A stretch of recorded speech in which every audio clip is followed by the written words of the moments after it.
आज कहानी है अमू और कुमार की। अमू कुमार चले चेन्नई घूमने, डिसाइड किया कि चेन्नई की एक गेड़ी लगा के आते हैं। गेड़ी समझते हो ना, थोड़ा चक्कर लगा के आते हैं। बट कहानी में ट्विस्ट तब है जब वो चेन्नई के अलग अलग हिस्सों से गुजरेंगे और उन्हें दिखेगा बहुत ही एक डाइवर्स सोसाइटी।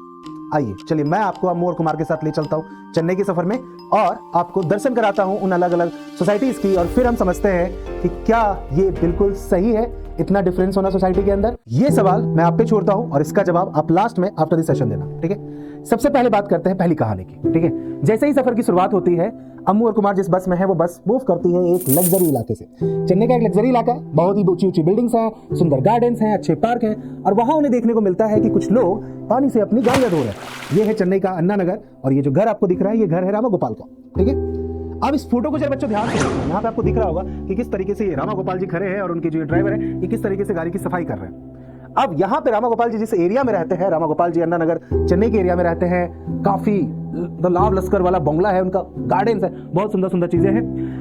पानी की कमी इनको कभी नहीं होती, नेवर एवर, कभी इनको कोई दिक्कत होती नहीं। आप देखो ना किस तरीके से पानी का इस्तेमाल करके अपनी गाड़ियां साफ करा रहे हैं, क्योंकि इनकी जान पहचान है वहां पे म्युनिसिपल कॉर्पोरेशन जो कि पानी की सप्लाई को हैंडल करता है। सो उनको कभी भी पानी की शॉर्टेज होती नहीं है ना, तो आसानी से जो भी है वाटर टैंकर जो है उनके घर पे आसानी से अरेंज हो जाता है। अब रहते हैं हम दूसरी कहानी पे, लेकिन दूसरी कहानी बढ़ने से पहले अमू और कुमार के लिए एक सरप्राइज। क्या है सरप्राइज? सरप्राइज है ये, भैया आप लोग की डिमांड के कहने पे दशहरे से लेके दिवाली आ गई, दिवाली के बाद नवंबर आ गया, बट अभी भी क्योंकि डिमांड कम नहीं हो रही है तो हमने कहा कि जो जो बच्चे अभी भी बच गए हैं उनके लिए ये ऑफर एक्सटेंड कर दिया जाए। तो आपका जो ऑफर है अनअकैडमी सीबीएसई सब्सक्रिप्शन का, वो ऑफर अभी भी एक्सटेंडेड है टिल 10th ऑफ नवंबर। वापस से जाना है डिस्क्रिप्शन में, 6, 7, 8 क्लास का कोड है, आपको यूज करना है, रिस्पेक्टिव लिंक पे जाके क्लिक कीजिए और कोड यूज करना है आपको, कोड अनलॉक, ठीक है। इसके अलावा अगर आपको कोई और ज्यादा डिटेल चाहिए तो स्क्रीन पे आपको नंबर दिख रहा है, कॉल कीजिए 24/7, we are there to help you, ठीक है, आपको गाइड करने के लिए, ओके।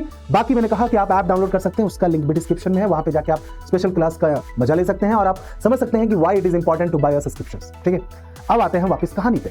दूसरी कहानी, सफर थोड़ा सा और आगे बढ़ता है, ठीक है। अब वो थोड़ा सा लाविश इलाके से निकल के थोड़ी सी मीडियोकर वाली जगह पे पहुंचते हैं, कहां पे? मयालपुर, ठीक है। मैं कभी चेन्नई गया नहीं हूं तो आई गेस कि मैं प्रोनाउंसिएशन सही कर रहा हूं। वहां रहते हैं सुब्रमण्यम, ठीक है। अब सुब्रमण्यम भाई साहब जो है ना, वहां पे लेकिन क्या है, सुब्रमण्यम जिस अपार्टमेंट में रहते हैं वहां पे थोड़ी सी पानी की शॉर्टेज तो होती है, लेकिन अगेन जैसे कि वहां बताया कि पानी जो है वो वंस इन 2 डेज यानी 2 दिन में एक बार वहां पे पानी पहुंच जाता है। लेकिन इसके बावजूद क्योंकि जो सुब्रमण्यम भाई साहब है उनकी जान पहचान है ना, तो वो आसानी से कॉल करके भैया वाटर टैंकर मंगा लेते हैं। 500-600 रुपीज पर मंथ जो है उनका वो खर्चा होता है वाटर टैंकर पे, और वहां पे आराम से सोसाइटी के अंदर वाटर प्यूरिफिकेशन सिस्टम लगा हुआ है, पानी की सफाई होकर पानी मिल जाती है। आपके मन में आ रहा होगा कि भैया हम इन कहानी का करने क्या वाले हैं, आप मुझे ये कहानियां क्यों सुना रहे हो? अभी बता रहा हूं, ठीक है। अभी रामा गोपाल को देखा, अब देखते हैं सुब्रमण्यम स्वामी को देखा, दोनों के पास पानी की शॉर्टेज नहीं, पानी की शॉर्टेज हुई, यूं उठाया फोन, यूं लगाया कौन, हाँ जी कहाँ म्युनिसिपल कॉर्पोरेशन से बात कर रहे हैं, एक काम कीजिए जरा बाबू साहब की पानी की हो गई है कमी, तो पानी की कमी हो गई, जरा टैंकर भिजवा दीजिए घर पे। हाँ जी क्या करना है? अरे कुछ नहीं भैया, गाड़ी धुलनी है, दिक्कत हो रही है, आप दिक्कत नहीं समझ रहे हो? जी जी सर, सर बिल्कुल बिल्कुल, दूसरे साइड से, अरे जी जी सर, सर बिल्कुल बिल्कुल सर, अभी सर अभी पहुंचाया सर टैंकर, सर चिंता मत करो सर, अभी पहुंचा, कट। इस सिनेरियो को ध्यान रखना। अब आगे बढ़ते हैं, सफर और आगे बढ़ता है। अब हम पहुंचते हैं चेन्नई के मदीपक्कम इलाके में, जहां कौन रहता है? जहां रहता है शिवा। अब इस कमरे को देखो, एक छोटा सा कमरा है, फर्स्ट फ्लोर पे रेंट करके शिवाजी वहां रहता है और मदीपक्कम में, और वहां पे जो पानी है वो 4 दिन में एक बार आता है। याद रखना पहली स्टोरी से 3री स्टोरी तक पहुंचे और वाटर की जो शॉर्टेज एक सेम शहर में, शहर भी नहीं बदला है ना, सेम सिटी, बस खाली लोकेलिटी बदल रही है और शॉर्टेज जो है वो बढ़ती चली जा रही है, ठीक है। शिवा के साथ और भी प्रॉब्लम है, क्योंकि जो पानी आ रहा है वो पीने लायक नहीं है और प्यूरिफिकेशन का कोई सिस्टम है नहीं, तो शिवा को पीने के लिए अलग से बोतल वाटर परचेज करना होता है। शिवा की जो सैलरी है वो इतनी है कि बस ब्रेक इवन वाला हिसाब किताब है कि हाँ वो परचेज कर सकता है, बट नॉट दैट मच, ठीक है। फिर लेकिन सफर आगे बढ़ता है और अब पहुंच जाते हैं हम लोग चेन्नई के स्लम इलाके में, और यहां पे रहती है पद्मा। इलाके का नाम है सैदापत। पद्मा जो है रेंट पे करती है 650 रुपीज ओनली। एक झोपड़ी में रहती है, स्लम में ऑब्वियस सी बात आप देखोगे झुग्गी झोपड़ियां होती है, तो वहां वो रेंट पे करती है कितना? 650 रुपीज। और वहां पे ना तो बाथरूम है ना ही कोई टैप का कनेक्शन है, no bathroom no tap connection. अब देखोगे कि हमारे कंट्री में ऐसे और भी बहुत सारी झुग्गी झोपड़ियां हैं, जैसे धारावी जो मुंबई में है, बहुत सारी मूवी में गली बॉयज देखा होगा आपने, है ना, तो धारावी मुंबई के अंदर जो आपका शूट किया गया है, तो वो एशिया का सबसे बड़ा स्लम इलाका है। खैर और क्या दिक्कत है भैया? वहां पे जो पानी है दिन में 2 बार आता है। आप लोग तो बहुत अच्छी बात है, बाकी जगह पे 2 में 1 बार आ रहा था, नहीं, दिन में 2 बार आता है, बस सिर्फ 20-20 मिनट के लिए, ओनली 20-20 मिनट्स। और वहां इतनी सारी पॉपुलेशन रहती है, तो और एक जो फैमिली है मैक्सिमम बस 3 बकेट ऑफ वाटर ही फिल कर सकती है, सिर्फ 3 बकेट ऑफ वाटर, ठीक है। उसके बाद पद्मा जी के पास इतनी सैलरी है नहीं कि वो टैंकर वगैरह मंगा सके। अब उन्हीं पानी का इस्तेमाल उन्हें कपड़े धोने के लिए करना है, डिश वॉशिंग के लिए करना है, बाकी घरेलू काम के लिए करना, और इवन पीने के लिए भी करना है। इतना ही नहीं, अभी रुकिए जरा। अब होता यह है कि इस वजह से कि बहुत सारी जो फैमिली हैं उनको जो पानी मिलता है ना, that is the cost of water for the another family. ये वाला हिसाब किताब है। इतनी भी तो प्रॉब्लम है। अब बात आती है आपकी कि भैया आपने ये 4 कहानी सुनाई, इन चारों कहानी का मोरल क्या है? मोरल मैं बताता हूं आपको। पानी हमारा क्या है? साडा हक है ना। Water is one of the most essential requirement ना बच्चों, आपकी और हमारी लाइफ में। आपने एक चैप्टर मैंने डिस्कस किया था लास्ट चैप्टर में, फंडामेंटल राइट्स के बारे में, आर्टिकल 21 के बारे में, कि जो कॉन्स्टिट्यूशन कहता है फंडामेंटल राइट ऑफ लाइफ, जीने का अधिकार। जीने का अधिकार का मतलब क्या है? उसमें मैंने बताया था कि गवर्नमेंट की रिस्पॉन्सिबिलिटी होती है कि किस तरीके से जो सिटीजन है उनको fresh water, pure water, sanitations, schools, hospitals, road, construction, जो भी बेसिक नीडें हैं एक अच्छी लाइफ के लिए, वो उनको प्रोवाइड कराई जाए बिना किसी रुकावट के। लेकिन देखो आप प्रॉब्लम, आप वो डाइवर्स देखो जरा, जो मैं रामा गोपाल जो पॉश एरिया में रह रहे हैं, पानी टंकर मंगवा के अपनी गाड़ियां साफ करवा रहे हैं, दूसरी तरफ थोड़ी सी ही दूर पे आगे चल के स्लम एरिया है जहां पे 3 बकेट पानी मिल रहा है एक फैमिली को, वो भी अगर एक फैमिली को मिल रहा है तो दूसरी फैमिली को चांस नहीं मिल पा रहा है। Can you imagine this vast difference जो हमारी सोसाइटी में है? और बात नहीं, ये सिर्फ कहानी जो है ये चेन्नई में बेशक आपको बेस्ड है, बट ये भारत की एक सिटी का ये हाल नहीं है। आप इंडिया की और अलग अलग हिस्से में चले जाओ, वहां पे भी आपको ऐसा हाल देखने को मिलेगा। जितनी भी मेट्रोपॉलिटन सिटीज है, लाइक दिल्ली हो गए, बॉम्बे हो गया, बेंगलुरु, इवन कैलकाटा, हर जगह प्रॉब्लम। अब प्रॉब्लम क्या है कि ऐसा नहीं वाटर की मैं कहता हूं बहुत ज्यादा शॉर्टेज है, शॉर्टेज तो हो ही रही है with the time, ground water level कम जा रहा है, बट प्रॉब्लम यह है कि जितना पानी है वो भी इक्वल तरीके से डिस्ट्रीब्यूट नहीं हो रहा। किसी की जान पहचान है तो कॉल लगा के आराम से टैंकर आ जा रहा है, जिनकी नहीं है बेचारे वो एडजस्ट कर रहे हैं जिस तरह से। अब सवाल आता है कि वाटर तो हमारा, मैंने वही कहा, right to life under article 21 है ना, राइट टू लाइफ, फिर इसके बावजूद भी क्यों दिक्कत है? अब इसमें मैं आपको एक सिनेरियो बताता हूं, इस सिनेरियो को जरा ध्यान से समझिएगा आप, ठीक है? इस सिनेरियो को ध्यान समझिएगा और यहां से आपका क्वेश्चन भी बन के आएगा।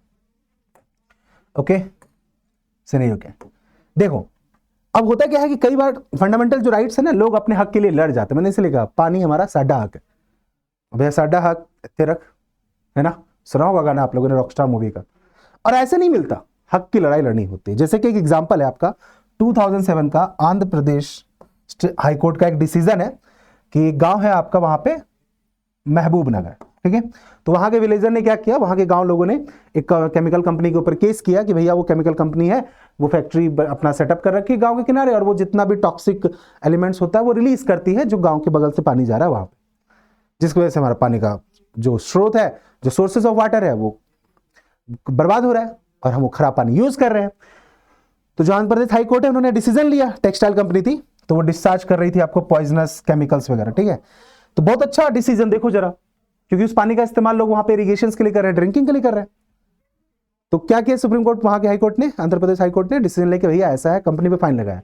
फाइन पैसों में नहीं लगाया, उन्होंने कहा भैया अब कंपनी की रिस्पॉन्सिबिलिटी है कि वो 25 litre of water every day to each person उस गांव वाले को सप्लाई करे। जैसे करना है कीजिए, नहीं पता। ये डिसीजन है, देखो कितना बेहतरीन डिसीजन है।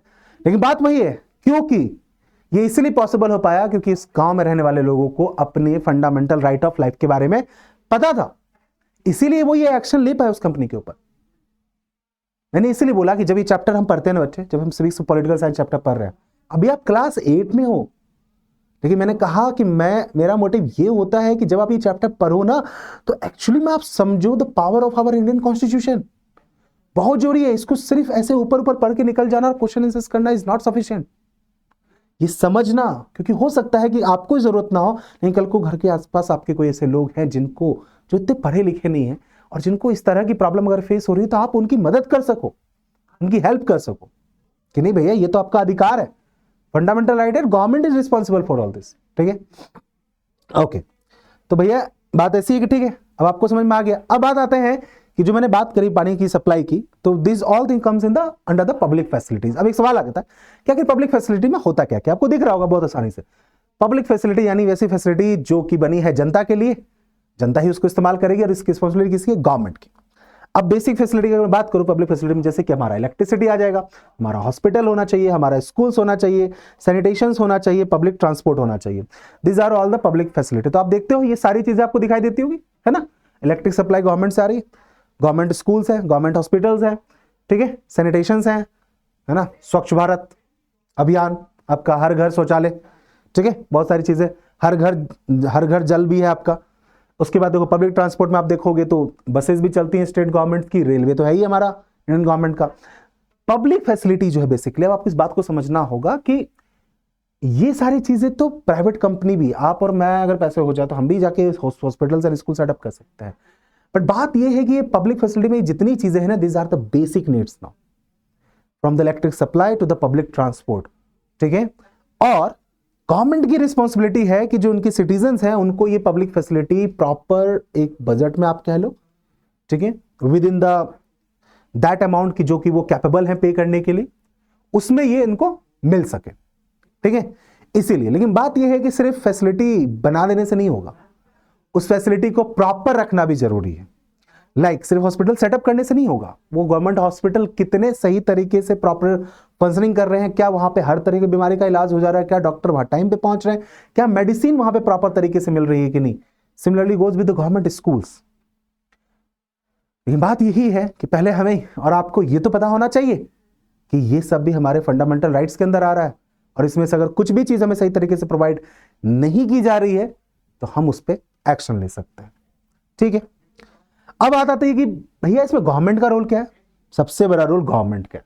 देखो जो प्राइवेट कंपनीज हैं, ठीक है, अब प्राइवेट कंपनीज का मोटिव ही होता है कि ऐसा नहीं कि प्राइवेट कंपनी ये सारी चीजें सेटअप नहीं कर सकती, ठीक है, ये सारी चीजें सेटअप कर सकती है। क्लास 7th में एक चैप्टर पढ़ा था आपने, स्टोरी ऑफ अ शर्ट, ठीक है ना, और वहां पे आपने देखा था किस तरीके से प्राइवेट कंपनी भी आपको मॉल के अंदर कपड़े बेच रही हैं, और आप देखोगे तो स्ट्रीट में भी आपको कपड़े वगैरह बिकते हैं। प्राइवेट कंपनी जब चीजें बेचती हैं, प्राइवेट कंपनी कोई भी चीजें बनाती है तो उनके बनाने का मोटिव क्या है, एक ही तो मोटिव है, उनको क्या करना है, उनको तो कमाने हैं पैसे, उनको चाहिए प्रॉफिट, है ना। तो अब सी बात है, जब वो चीजें कोई सेटअप करेगी, कोई भी public facility like schools, hospitals, है ना, या फिर पब्लिक ट्रांसपोर्ट ले लो, लाइक एयरलाइंस ले सकते हो आप, तो प्राइवेट कंपनी का मोटिव ये नहीं है कि वो लोगों को सुविधाएं दे, नहीं भाई, उनको पैसे कमाना है, उनको सिर्फ लोगों की उसके बारे में नहीं सोचना है, कंफर्ट सोचना है कि हाँ उनको प्रॉपर तरीके से चीजें मिले, अच्छी फैसिलिटीज मिले, but in the return they will charge amount so that कि दे कैन अर्न प्रॉफिट, क्यों बिजनेस ही तो कर रहे हैं। इसीलिए तो आप देखोगे जरा कि शहरों के अंदर आपको दिखेगा कि बहुत सारे प्राइवेट स्कूल्स देखने को मिलेंगे, हॉस्पिटल्स देखने को मिलेंगे, है ना। Even in towns, in big cities, अगर आपको पानी की दिक्कत है तो बहुत सारे ऐसे प्राइवेट कॉन्ट्रैक्टर्स होते हैं, आप उनको कॉल कीजिए, आपके घर के नीचे टैंकर आ जाएगा। I have been in Delhi for the last 10 years और मैंने देखा है, ओके, कि कितना ईजी होता है उन लोगों के लिए जिनके पास ऐसा होता है, उन्हें कभी पानी की दिक्कत नहीं हुई है, ठीक है। मैं जिस इलाके में रहता था दिल्ली के, वहां भी वाटर की शॉर्टेज मैंने देखी है, बट मुझे कभी पर्सनली पानी की प्रॉब्लम नहीं हुई। क्यों? क्योंकि वी इजिली कॉल देम, एक टैंकर आएगा, टंकी भर के चला जाएगा, हमारा काम हो जाएगा। हम दिन में 2-2, 3-3 टैंकर मंगवा सकते थे, because we are capable enough कि हम उनको पे कर सके, ठीक है। सवाल आता है कि मैंने वही कहा कि ये सारी चीजें हर किसी के पास नहीं होती, every person is not capable enough to pay, ठीक है। और water, air, pure air, this are the thing जो हमें नेचुरल सोर्सेज से मिली है, अगर उसके लिए हमें पे करना पड़ रहा है तो सोच लो कि हम कहां पहुंच गए। बट इसमें किसका रोल है? सबसे बड़ा गवर्नमेंट का रोल है, ठीक है। बात वही है कि जब मैंने बात करी पब्लिक फैसिलिटीज, जब कोई प्राइवेट कंपनीज करती हैं तो उनका मोटिव बच्चों को पैसे कमाना है। आप अगर इस चीज को और अच्छे तरीके से समझना चाहते हो ना, तो आप खुद ऑब्जर्व करो कि must be, I know that, कि जितने बच्चे आप में से देख रहे हो, आप कमेंट करके खुद ही बताना कि आप में से कितने बच्चे हैं जो गवर्नमेंट स्कूल से पढ़ाई कर रहे हैं, और आप में से और कितने बच्चे हैं जो कि प्राइवेट स्कूल से पढ़ाई कर रहे हैं। अभी आपको एक डिफरेंस देखने को मिल जाएगा कि why most of people opt private school compare to the government school, because of that the facilities differences, ठीक है। सवाल यह है कि क्या इस डिफरेंस को कम करना गवर्नमेंट का रोल नहीं है? बिल्कुल है। क्या गवर्नमेंट ऐसा कर रही है? बिल्कुल कर रही है। बट बात वही है कि प्रॉब्लम इतनी बड़ी, काम इतना सा होगा तो लग जाएगा समय, ठीक है। यहां पे ना एक चीज और, कि अब जब अम्मू और कुमार ट्रैवल करते हुए पहुंचे, जब उन्होंने पूरी चेन्नई घूमी, तो अम्मू के दिमाग में एक सवाल आया कि मैंने पूछा कि कुमार ये बताओ कि यार किस तरीके से जो गवर्नमेंट है हाउ दे अर्न मनी, क्योंकि ऑब्वियस सी बात है गवर्नमेंट को अगर इन सारी चीज़ों को रेगुलेट करना है, इन सारी चीज़ों को फैसिलिटेट करना है, तो उसके लिए गवर्नमेंट को पैसे तो चाहिए। खर्चा कहाँ से आएगा इन चीज़ों को मेंटेन करने का? Now let me show you something, ठीक है। और ये चीज़ ध्यान से बच्चे, इस पे सवाल आते हैं एग्जाम में, ठीक है। अब मैं आपको इतनी डिटेल में नहीं ले जा रहा हूं अभी, लेकिन आपको जरा इसको समझना। आपको दिख रहा होगा ये दो पाई चार्ट, ठीक है। एक तो ये है आपका पाई चार्ट, पहले ये समझेंगे आप कि how the government earns money, ठीक है। और ये पाई चार्ट जो आपका ये यूनियन बजट फ्रॉम 2024 एंड 25 से लिया गया है, तो आपको समझ में आ जाएगा विगत एक साल के अंदर गवर्नमेंट ने पैसे कहाँ से कमाए हैं और कहाँ कहाँ खर्च किए। अब इस पाई चार्ट में देखो कि गवर्नमेंट की जितनी भी इनकम रही, उस इनकम में सबसे ज्यादा अगर अमाउंट आपको देखने को मिल रहा है तो 19% कहाँ से आ रहा है? Income tax. इनकम टैक्स इनको नहीं पता, मैं बता दूं, सिंपल सी बात है। इनकम टैक्स वो टैक्स है जो आप पैसे कमाते हो, यानी जो आपकी इनकम है उस पे लगता है। ये अलग अलग होता है ना, जितना जितना साल का आप कमा रहे हो, ये अलग अलग तरीके से गवर्नमेंट उन पे चार्ज करती है, ठीक है।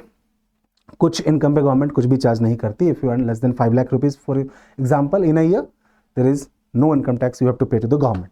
बट हाँ, उनको बताना जरूरी होता है कि how much you are earning, ठीक है। तो इनकम टैक्स से गवर्नमेंट 19% कमा रही है। फिर आप देखोगे GST, goods and service taxes जो लगते हैं, उस पर 18%। अब आप बोलो कि भैया हमें तो ये चीज समझ में नहीं आ रही, ये क्या है जीएसटी?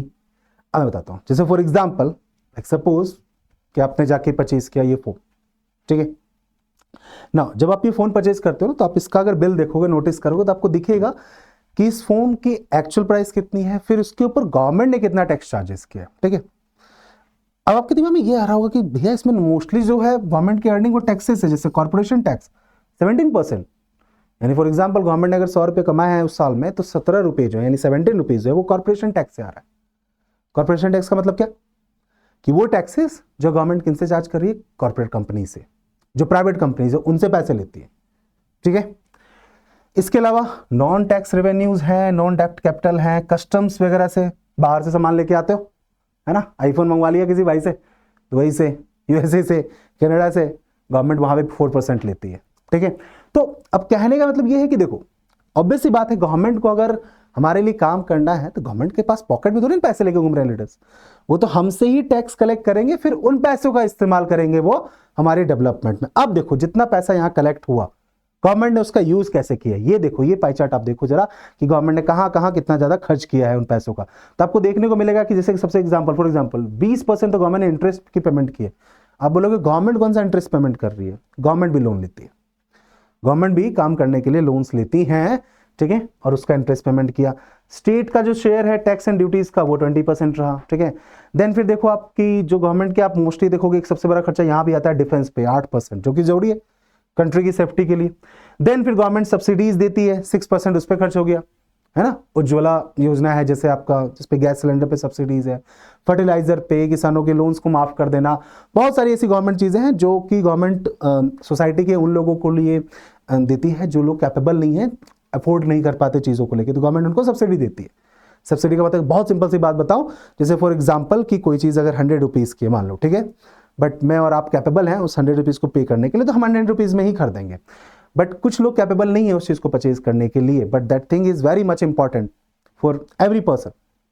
तो गवर्नमेंट क्या कहेगी, ठीक है काम कीजिए, आप 100 रुपये नहीं दे सकते, आप 10 रुपये दीजिए, बाकी 90 रुपये हम दे देंगे। That 90 rupees is called subsidies. ऐसा नहीं कि उसका दाम 10 रुपये हो गया, दाम तभी भी 100 रुपीज है, but 10 rupees paid by that person and बाकी जो 90 रुपीज है वो गवर्नमेंट पे कर रही है। समझ में आ गया? जैसे जब आप क्लास 8 में, जैसे आप आगे बढ़ोगे ना, आपको इसके बारे में और डिटेल से क्लास 11th 12th में इकोनॉमिक्स में समझने को मिलेगा, ठीक है।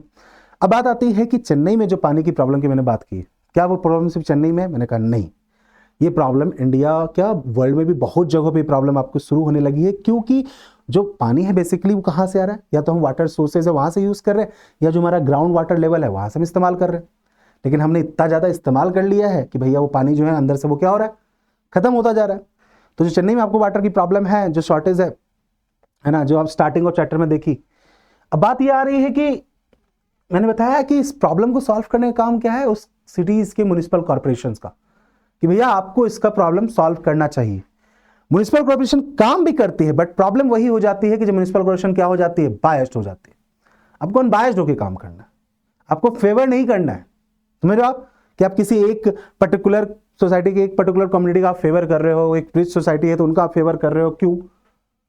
क्यों? क्योंकि पैसे वाले हैं, है ना, वहां से थोड़ी आपकी सोर्स ऑफ इनकम बनेगी, तो वो चीज आपकी नहीं होनी चाहिए। क्योंकि भैया देखो अल्टीमेटली जो बात वही है, sufficient and safe water is the primary goal and everyone is crying for that, है ना, कि ये हम अचीव करें। हम आज से नहीं बात करें, हम सस्टेनेबल डेवलपमेंट की बात 2000 से कर रहे हैं। पढ़ोगे आप, क्लास में आगे बढ़ोगे ना, तो आप पढ़ोगे कि 2000 में एक आपकी मीटिंग हुई और वहां पे जाके आपको ये डिसीजन लिया गया कि वी विल अचीव, मतलब 2000 में नहीं, उससे पहले हुई थी, और ये टारगेट लिया गया था 2000 में हम सस्टेनेबल डेवलपमेंट अचीव कर लेंगे। 2024 हो चुका है, हम अभी भी उसी तलाश में। प्रॉब्लम वही है कि खाली बातें बनाने से, डिसीजन लेने से काम नहीं चलने वाला, उसके ऊपर एक्शन लेना भी बहुत ज्यादा जरूरी है, ठीक है। अच्छा, एक चीज और आप देखोगे यहाँ पे कि यहाँ पे आपको एक एग्जांपल ही बताया उन्होंने कि किस तरीके से जब पानी की शॉर्टेज होती है, देखो पानी बहुत जरूरी है फार्मर के लिए, इरिगेशन के लिए, लेकिन जब पानी की शॉर्टेज होती है तो आपको किस तरीके से कई बार क्या किया जाता है, जो वाटर है उसकी सप्लाई विलेज की तरफ ना करके टाउन की तरफ मूव करती जाती है। अभी कुछ टाइम पहले अगर आप देखोगे तो इसी साल न्यूज़ में स्टार्टिंग में आया था कि बैंगलोर के ऊपर, बैंगलोर में वाटर क्राइसिस हुई थी, बहुत सारी सी न्यूज़ आई थी, बहुत सारी सोसाइटीज अपार्टमेंट्स में पानी की कमी हो गई, तो लोग दूसरे अपार्टमेंट सोसाइटी से जाके वाटर कलेक्ट कर रहे हैं, जबकि Bangalore was surrounded many of lakes. I live in Bangalore, so I know that now. ठीक है, कि बहुत सारे लेक्स हैं, लेकिन बात वही है, लोगों ने क्या किया, लेक के अंदर सैंड फिलिंग कर दी, सॉइल फिलिंग कर दी, उसके ऊपर कंस्ट्रक्शंस करने लगे। तो बात भैया, आप रिसोर्सेज को सही तरीके से नहीं इस्तेमाल करोगे तो वो खत्म होगा ही, ठीक है। अब देखो यहाँ पे की बात आती है कि भैया एक चीज जो यहां से सवाल बनेगा ही बनेगा आपका, बहुत इंपॉर्टेंट है। देखो यहाँ पे एक डेटा है, डेटा है वाटर कमीशंस का, जो डेटा ये कहता है कि जो सप्लाई ऑफ वाटर है अर्बन एरिया, इंडिया की बात कर रहा हूं मैं, शहर में रहने वाले जो लोग हैं उनको लगभग 135 लीटर पानी चाहिए हर दिन। दैट मीन्स कि लगभग 7 बकेट्स ऑफ वाटर की जरूरत है, ये स्टैंडर्ड डेटा है, इतना पानी उनको जरूरत का है, ठीक है। दूसरी तरफ जो लोग स्लम में रहते हैं, अब ध्यान समझिएगा, ठीक है, स्लम में रहने वाले जो लोग हैं उनको सिर्फ मिल पाता है 20 लीटर्स पर पर्सन अ डे, यानी सिर्फ मात्र 1 बकेट पानी। सी द डिफरेंस, जरूरत कितनी है, मिल कितना रहा, इतना ही नहीं और चीज। लेकिन जो लोग लग्जरी होटल्स एंड अपार्टमेंट्स में रहते हैं, दे कंज्यूम अराउंड 1600 लीटर्स पर पर्सन, यानी लगभग 80 buckets of water per day. मैंने कहा बच्चों ये डिफरेंस देखो सोसाइटी में, ठीक है। अब मैंने बोला पानी तो हमारा हक है भाई, उसमें भी अगर ऐसा डिफरेंस होने लगा, अभी तो वाटर के साथ ये हाल हुआ है, अगर इसी तरीके से चलता रहा ना तो कुछ टाइम में हम वाटर की जगह फिर एयर वाला भी एग्जांपल शुरू कर देंगे चैप्टर के अंदर, ठीक है। सो प्लीज बी अवेयर और जाग जाए थोड़ा। अब बात यही आती है कि जो शॉर्टेज ऑफ वाटर की बात करी हमने, मैंने कहा उसका काम तो गवर्नमेंट का है, ठीक है, म्युनिसिपल कॉर्पोरेशंस का, डेफिनेटली कि वाटर की सप्लाई की जो फंक्शनिंग है म्युनिसिपल कॉर्पोरेशन देखती है, तो प्रॉपर तरीके से हो।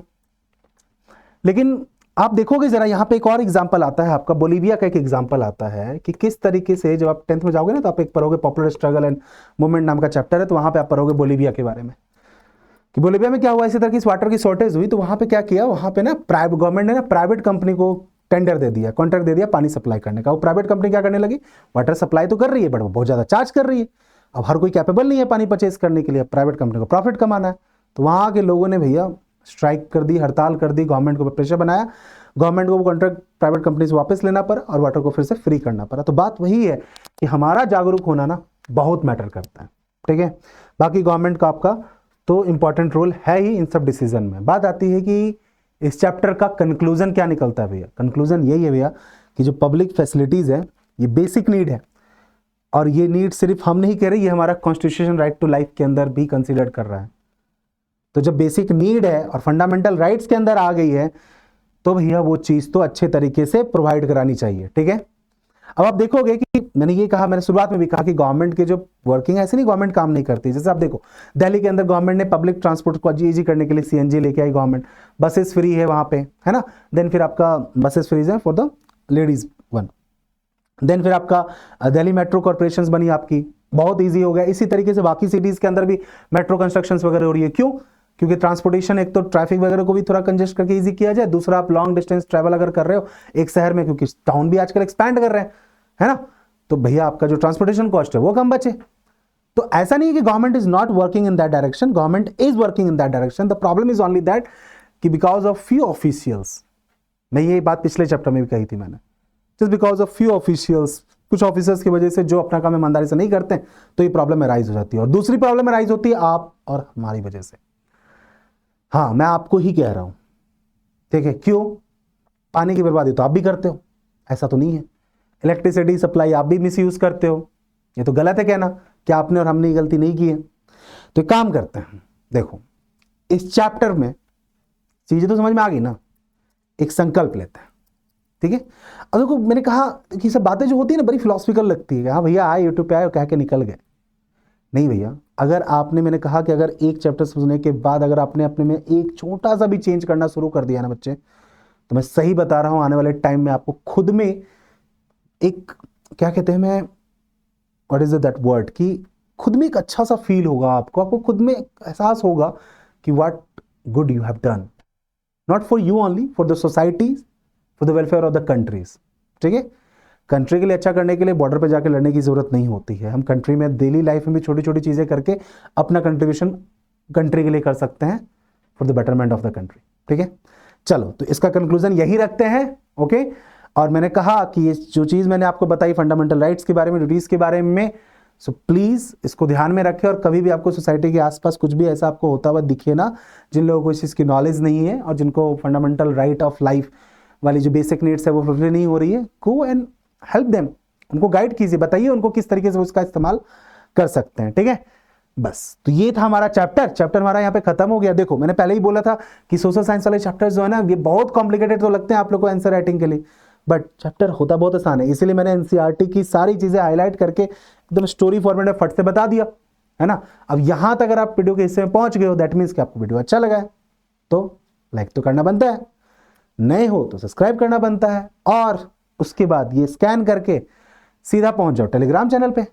नहीं टेलीग्राम है तो व्हाट्सएप चैनल है, उसका लिंक भी डिस्क्रिप्शन में दिया हुआ है, दोनों के लिंक डिस्क्रिप्शन में दिए हुए हैं, कोई भी एक ज्वाइन कर लो, so that you will get the update of all the videos, all the upcoming series and everything before it get telecast on YouTube. तो भैया प्रीमियर एक्सेस चाहिए चैनल का तो ज्वाइन तो करना पड़ेगा, ठीक है। बाकी जो मैंने बताया डिस्काउंट जो है 50% ऑफ अभी भी है, अनलॉक कोड यूज करना है, डिस्क्रिप्शन में लिंक है, सो जाइए जाके उसका फायदा उठाइए। अभी हम चैप्टर यही रख रहे हैं। और हाँ, एक चीज और मैं आप लोगों से चाहूंगा कि अभी की इस वीडियो में ना, क्योंकि अब दिवाली आपका खत्म हो चुका फेस्टिवल, अब बहुत सारे बच्चों के यूटी एग्जाम शुरू होंगे, सो आई जस्ट वांट कि एक बार कमेंट करके बता दो कि आपके यूटी एग्जाम्स कब से शुरू हो रहे हैं और सोशल साइंस का आपका क्या सिलेबस है। वैसे वन शॉट्स में मैं सारा ही चीजें कवर कर रहा हूं, कुछ भी नहीं बचेगा, but still because we are planning something more for you for the upcoming final examinations, ठीक है। प्लानिंग स्टार्ट हो चुकी है, तो एक बार कमेंट करके बता देना कि आपके यूटी अगर आ रही है अपकमिंग यूटीज, तो उस यूटीज के अंदर आपका सिलेबस क्या है, और सोशल साइंस में अभी भी अगर आप प्रॉब्लम फेस कर रहे हो अपार्ट फ्रॉम द, क्या कहते हैं, एक्सप्लेनेशंस, वो प्रॉब्लम क्या है, just right it down in the comment section, ठीक है। चलो अभी के लिए इतना ही रखते हैं, जाइए जाके अगर टैप कहीं खुला हुआ है बंद कर देना, सेव द वाटर, ठीक है। मुलाकात करते हैं अगले सेशन में, till then take care, bye bye and जय हिंद।